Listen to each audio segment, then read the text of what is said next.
Yeah, it really was. The man I spoke with today, who's from Flagstaff, is shook up and now has a hole in his foot, but he says he's just happy to be alive. Scott Courtright was one of those two men who was struck by lightning up on Humphreys Peak last week. He tells me it was a life-changing experience in more ways than one.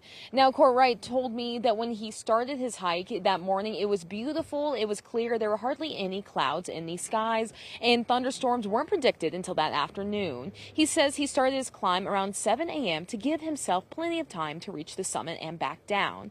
He's feeling confident even when the clouds slowly began to move in. Now, once at the peak, he sent a selfie to his wife, and that's where he met John, a man visiting from Canada. He says one moment they were talking, and then the next he was lying on the ground and couldn't move. I asked him what it felt like to be struck by lightning, but he doesn't remember anything from the strike. No noise, no sound, there was no static electricity.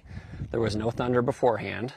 It was just cloudy and windy, and it was unpleasant. I'm not going to pretend like it was a beautiful sunny day up there. It wasn't nice weather, but there was nothing that would have made me want to get off there sooner than I had already planned. And after a few hours, the two men were able to move, and Scott helped search and rescue teams locate John. He says reuniting with his wife was one of the best moments of his life.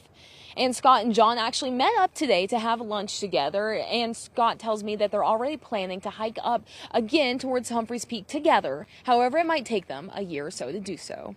Reporting live in Flagstaff, Mason Carroll for Arizona's Family.